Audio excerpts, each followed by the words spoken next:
Hello my dear student, welcome to Deepak classes. एक बार स्वागत है आपका फिर से आपके अपने चैनल पे दीपक क्लासेस पे। अगर आप चैनल पे नए हैं तो सबसे पहले कहने की ज़रूरत ना पड़े बच्चों, लाइक शेयर और सब्सक्राइब करिए, बेल आइकन ज़रूर दबाएं।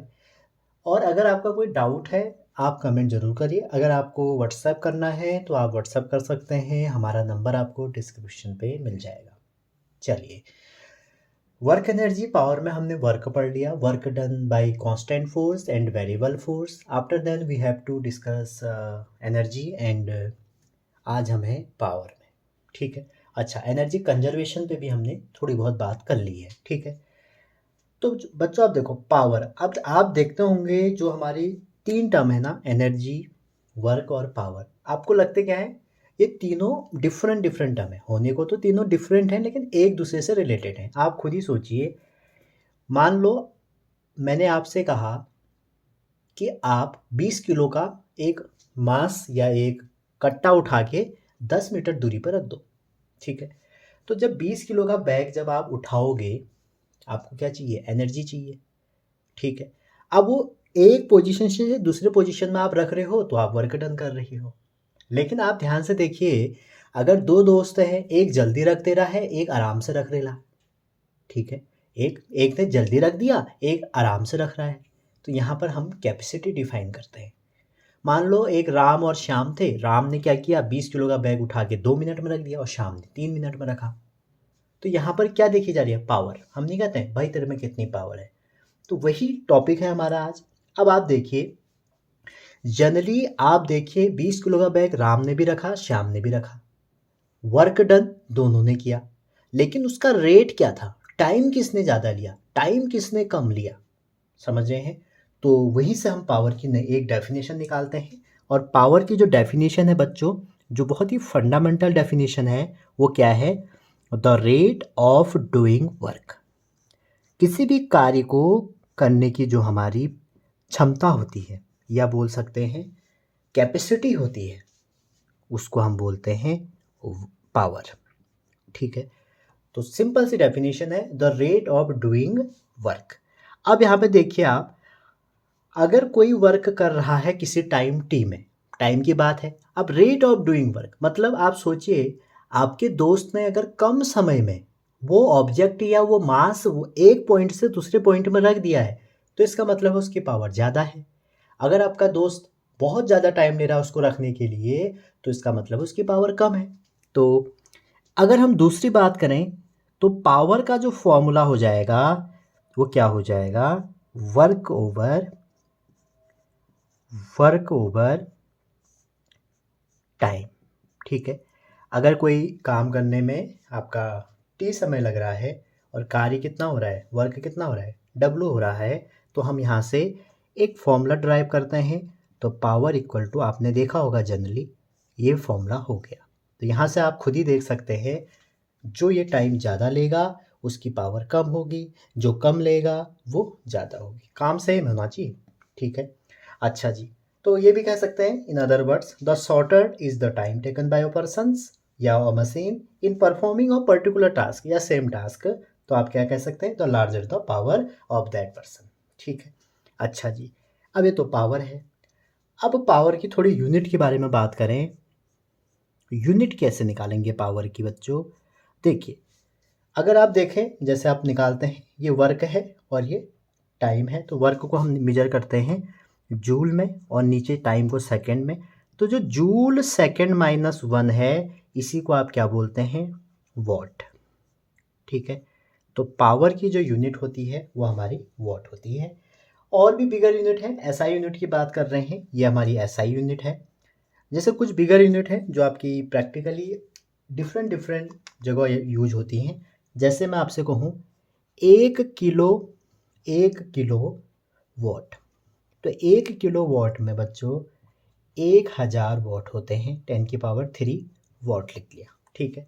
अच्छा जी, वहीं पर अगर मैं आपसे कहूँ 1 हॉर्स पावर, ये प्रैक्टिकल यूनिट है, बड़ी यूनिट है। तो 1 हॉर्स पावर जो होता है आपका 746 वॉट के बराबर होता है। क्लास 10th में भी आपने पढ़ा होगा। अच्छा जी, और भी बहुत सारी यूनिट होती हैं, जनरली ये होती हैं। अच्छा, एक बहुत इंपॉर्टेंट यूनिट है 1 किलो वॉट आर में आपके कितने जूल होते हैं? 3.6 10⁶ जूल। तो कई कई कंपटीशन में आपसे डायरेक्ट यही पूछा जाता है, आप इसको तैयार कर लीजिए। अब देखिए आप, जो पावर है, कोई भी एजेंट से जो पावर है बच्चों, किसी टाइम इंटरवल में मे बी वो कांस्टेंट हो सकती है, ठीक है, और मे बी वो नहीं हो सकती है। जनरली मैं अगर आपको बताऊं कि जो कोई भी एजेंट आपका, एजेंट से पावर निकालेंगे, आप टोटल पावर कैलकुलेट करेंगे किसी भी टाइम इंटरवल में, वो कांस्टेंट नहीं होगी, ठीक है। तो आप ये कह सकते हैं, वहाँ पर हम क्या डिफाइन करेंगे, किसी पर्टिकुलर टाइम में इंस्टेंटेनियस पावर, समझ रहे हैं। तो इंस्टेंटेनियस पावर के लिए वही चीज़, अगर आपका टाइम बहुत कम है तो आप पावर इक्वल टू, जो कि आप लगाते हैं, आपने काइनेमेटिक्स में लगाया होगा, इंस्टेंटेनियस वैल्यू एवरेज वैल्यू उठाएंगे इसकी, तो ये हो जाएगा हमारा कैलकुलस का फॉर्मूला, ठीक है। तो ये डिफरेंट डिफरेंट तरीके हैं आपके पावर कैलकुलेट करने के। तो यहाँ पर हमने एक नया फॉर्मूला निकाल दिया, P इक्वल टू dW/dt। तो dW क्या है? वर्क डन है, ठीक। आगे चलते हैं इसी में। आगे जब आप चलेंगे बच्चों, तो आपने पढ़ा कि जो पावर है वो dW/dt है, इसको हम इंस्टेंटेनियस पावर कहते हैं। आप देखिए, आपने work done by variable force देखा था, F.dr, अगर आपको याद है, ठीक है। अच्छा जी, तो इसको थोड़ा सा आप अगर सॉल्व करते हैं तो dr/dt हो जाएगा। तो dr/dt क्या होता है बच्चों? dr/dt होता है वेलोसिटी। तो यहाँ से एक नया फॉर्मूला बन गया कि जो पावर है वो डॉट प्रोडक्ट है एफ और वी का। जब डॉट प्रोडक्ट है तो यहाँ से एक चीज़ और कंक्लूड करिए, ये स्केलर क्वांटिटी होगी। एक टास्क मैं आपको दे रहा हूँ, आप इसकी डायमेंशन निकाल के दिखाइएगा, ठीक है। तो मे भी कभी कभी आपको एफ दे दिया जाएगा, वी दे दिया जाएगा, और आपसे पूछा जाएगा कि व्हाट इज़ द पावर, ठीक है। चलिए आगे चलते हैं। तो एक फॉर्मूला आपका ये भी हो गया पावर कैलकुलेट करने का। आप ध्यान से देखिए, P इक्वल टू dW/dt है। तो जब आपका वेलोसिटी क्या होता था, आपने काइनेमेटिक्स में देखा कि जो एक्सेलरेशन है वो dV/dt होता था। तो इसका मतलब ये था कि अगर आप v और t, अगर आपका स्लोप निकालें तो वही एक्सेलरेशन है, अगर ध्यान से देखें। वैसे ही आपने क्या किया था, वेलोसिटी इक्वल टू dx/dt किया था। तो इसका मतलब ये है डिस्प्लेसमेंट टाइम ग्राफ का अगर आप स्लोप निकालेंगे तो वेलोसिटी होगा। तो मैं ये क्यों बता रहा हूँ, मैं यहाँ से वहाँ क्यों पहुँच गया, क्योंकि आप देखिए ये भी तो इसी के जैसा है। तो इसका मतलब है, अगर आप यहाँ वर्क डन रखते हैं और यहाँ पे टाइम रखते हैं, और कोई भी एक ग्राफ है, इसका जो आपका स्लोप होगा ये भी हमें क्या बताएगा, इंस्टेंटेनियस पावर। तो कभी कभी बच्चों स्लोप आपको पता होगा, ये थीटा एंगल है, और इसको निकालने के तरीके हैं m equal to ten theta, और एंटी क्लॉकवाइज निकालते हैं, ठीक है।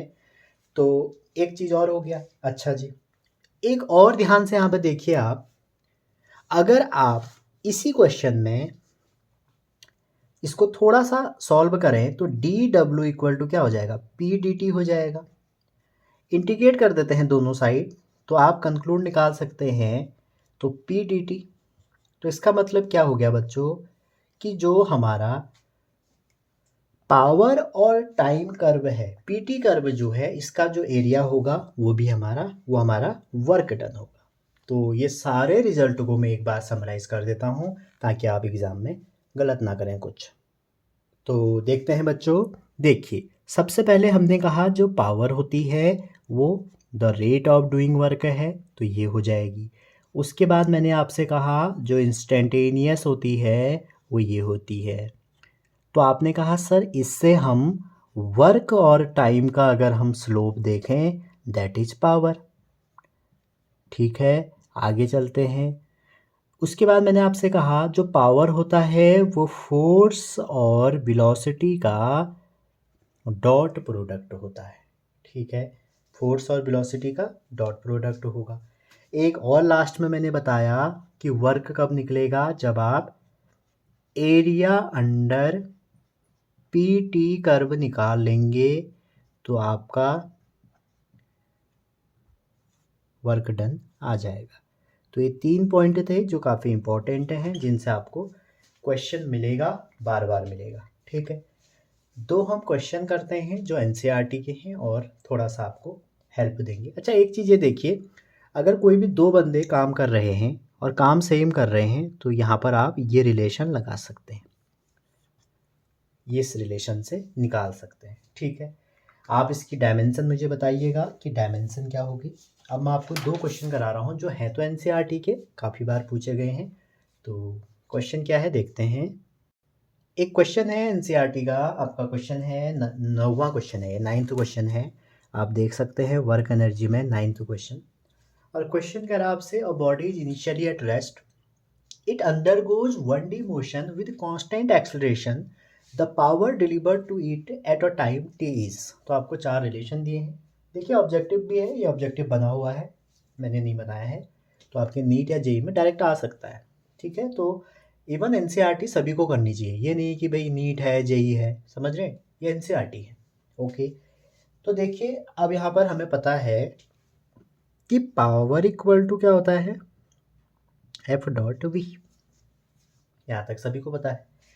यहाँ पर आपसे कहा जा रहा है कि कांस्टेंट एक्सेलरेशन, तो कांस्टेंट एक्सेलरेशन का मतलब होता है कि न्यूटन के लॉ यहाँ पे लगेंगे। तो न्यूटन लॉज ऑफ मोशन में अगर मैं v निकालूं तो क्या हो जाएगा, u प्लस ए टी। और एक बात और देखिए बच्चों, एट रेस्ट u जीरो, तो u जैसे ही जीरो होगा तो v कितना हो जाएगा, ए टी, तो इसका मतलब हो गया ए टी। अच्छा, फोर्स देखें, अगर हम इसमें फोर्स कितना हो जाएगा, फोर्स की वैल्यू हमको जानते ही हैं, एम ए तो कांस्टेंट है। तो जैसे आप इसमें वैल्यू रखेंगे तो आपको मिलेगा m a into a t, तो m a square t, 1D motion है तो इसलिए कॉस 0 1 हो गया। अच्छा, तो यहाँ से देखिए आप पावर का क्या एक्सप्रेशन आ गया, तो यहाँ से आपका एक ऑप्शंस करेक्ट जो होगा वो सेकंड वाला होगा। तो ये एनसीईआरटी का है, इसको आप सभी कर लेना। अगला क्वेश्चन वो भी एनसीईआरटी का ही है और क्वेश्चन नंबर 10 है। अगला क्वेश्चन, क्वेश्चन नंबर 10 एनसीईआरटी का, लेकिन मेरा दूसरा। आपसे कह रहा है एक बॉडी है moving in uni direction under the influence of a source of constant power, what is the displacement. वहाँ तो डिपेंडेंसी पूछी है डिस्प्लेसमेंट की टाइम पे, मैंने डिस्प्लेसमेंट लिख दिया। अच्छा, कैसे निकालेंगे बच्चों, देखिए अब यहाँ पर आप जो लॉज ऑफ मोशन है आपके वो नहीं लगा सकते। क्यों नहीं लगा सकते, देखो भाई यहाँ पे देखिए ऐसा कुछ डेटा दिया नहीं है। अब आप क्या करेंगे, आपको वर्क एनर्जी थ्योरम पता होगी, ठीक है, क्योंकि कांस्टेंट पावर दी है, हम एक तो ये जानते हैं कि पावर इक्वल टू होता है वर्क ओवर टाइम। तो यहाँ से आप कह सकते हो कि सर वर्क जो हो जाएगा ये इतना हो जाएगा। अच्छा जी, अब मैं आपसे कह रहा हूँ वर्क एनर्जी थ्योरम लगाइए, that means work energy theorem कहता है कि ये होगा। ठीक है, अच्छा वर्क तो आप रख देंगे, और काइनेटिक एनर्जी इनिशियल एज्यूम करके चल रहा हूँ मैं, 0 है, कभी तो बॉडी रेस्ट पे ही रही होगी ना, तो फाइनल की वेलोसिटी v है तो ये इनिशियल की हो गई। तो यहाँ से v अगर आप निकालेंगे तो क्या आ जाएगा, वी स्क्वायर ही रहने दीजिए, 2pt/m। अच्छा जी, अब हमको पता है कि जो v होता है वो v होता है ds/dt। ठीक है, तो यहाँ से जैसे आप डिस्प्लेसमेंट निकालेंगे तो x इक्वल टू क्या हो जाएगा, v dt। अब यहाँ से इस v को अगर आप देखें तो v कितना आ जाएगा, √2pt/m। तो v की वैल्यू रख के सॉल्व कर दीजिए। ठीक है, अच्छा जी, तो x इक्वल टू हो जाएगा बच्चों √2pt/m dt। कोई लिमिट तो हमें ऐसी दी नहीं है, तो आप इस पे देखिए 2p/m तो कांस्टेंट ही है, बाहर निकल जाएगा। ठीक है, और बचा t, और t को सॉल्व कर लीजिए, तो 2p/m तो रूट में बाहर आ जाएगा, और t की पावर हाफ, तो हाफ को ऐड करेंगे तो 3/2 और 3/2। अच्छे से सॉल्व करेंगे तो x की जो वैल्यू आएगी वो आ जाएगी, अब क्या आ जाएगी, 2/3 √2p/m और t की पावर 3/2। तो इसका मतलब है जो डिस्प्लेसमेंट है वो t⁵ के प्रपोर्शन है। अच्छा जी, अगर आपसे फाइनल पूछ लिया जाएगा तो ये फाइनल का आंसर है। तो पहले हमने ये किया, उसके बाद हमने ये यहाँ से यूज किया, इसके बाद हमने फिर यहाँ तक करने के बाद यहाँ से किया और ये फाइनल आंसर है। ठीक है, आई होप आप समझ पा रहे होंगे। ये दोनों एनसीईआरटी के क्वेश्चन है, इसलिए आपको कराना बहुत बहुत इम्पोर्टेंट है, क्योंकि एनसीईआरटी में डायरेक्ट कोई भी एग्ज़ाम में एनसीईआरटी से डायरेक्ट क्वेश्चन अगर उठाए जाएंगे तो ये दो क्वेश्चनों की सबसे पहले आपको ज़रूरत पड़ेगी। ठीक है, कुछ आगे और देखते हैं इसमें। अच्छा जी, इसी क्वेश्चन में अगर आप आगे चलें, अगर बच्चों ये सेम क्वेश्चन है लेकिन आपसे क्या पूछ दिया कि इसका ग्राफ बताइए। ठीक है, वैसे तो आप एक्स की वैल्यू बता ही सकते हैं कि कितनी होगी, मैंने अभी आपको कैलकुलेट कराई, 2/3√2p/m t⁵ ठीक है। अब मान लीजिए आपसे पूछा गया इस क्वेश्चन में कि डिस्प्लेसमेंट टाइम ग्राफ को कौन सा बताता है, डिस्प्लेसमेंट टाइम ग्राफ बताइए। इसी क्वेश्चन, सेम क्वेश्चन था। तो एग्जामिनर तो कई तरीके से पूछा जा सकता है ना बच्चों, उसकी मर्जी है कि वो कहीं पर भी क्वेश्चन पूछ देगा। तो ये डिस्प्लेसमेंट है, ये टाइम है, तो आपसे पूछा जा रहा है कि बताइए इसका ग्राफ। ठीक है, अब आप सोचेंगे कि t⁵ से मैं निकाल लूँगा, समझ रहे हैं। तो आप देखिए, इससे आप इसको अगर निकालना चाहें, देखिए बॉडी यहाँ पर यूनी डायरेक्शन में है और t⁵ है। अगर आप इसका ग्राफ देखें, जो t⁵ फंक्शंस हैं उसका जो जनरली ग्राफ होता है ना, वो ऐसे होता है लगभग। ठीक है, जो t⁵ का ग्राफ होता है वो इस टाइप का होता है, समझ रहे हैं आप। और अगर आपको 4 ऑप्शन दिए रहेंगे तो 4 ऑप्शन में आप इजीली एलिमिनेट कर सकते हैं। तो ये ऐसे रिप्रेजेंट करेगा। अच्छा जी, आगे चलते हैं।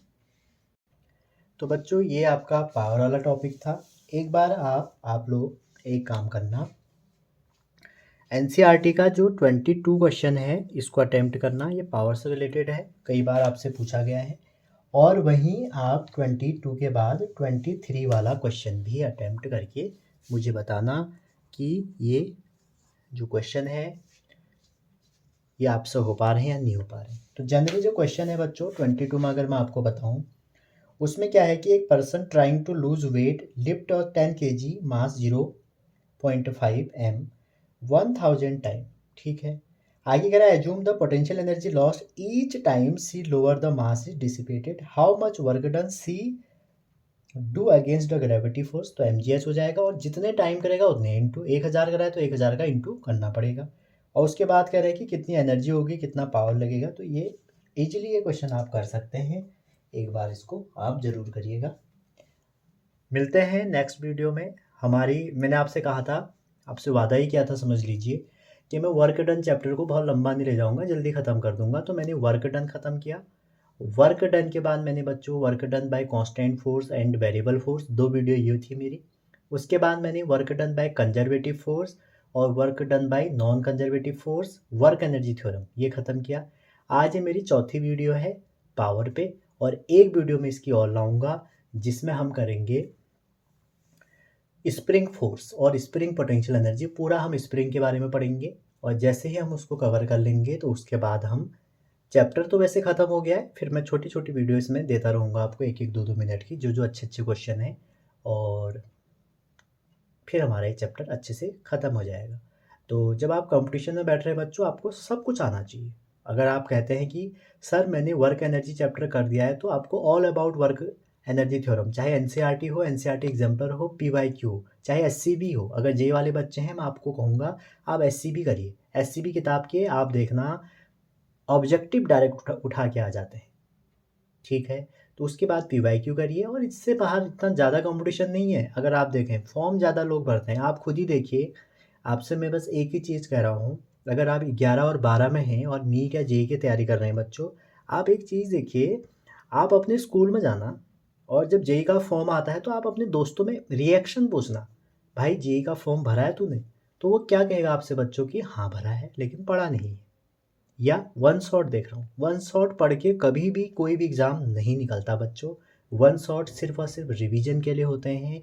जो टीचर लोग हैं वो रिवीजन करवाने की कोशिश करते हैं कम समय में, लेकिन बच्चे आजकल क्या कर रहे हैं, वन शॉट से ही पढ़ रहे हैं। तो बताइए कहाँ एग्ज़ाम निकलेगा? बोर्ड तो पास हो जाएगा, लेकिन एग्ज़ाम नहीं निकलेगा ना। तो अपने साथ धोखा मत करना, और टाइम बहुत इम्पोर्टेंट है, टाइम की कदर करिए। कल को टाइम आपको फिर आपकी कदर करेगा।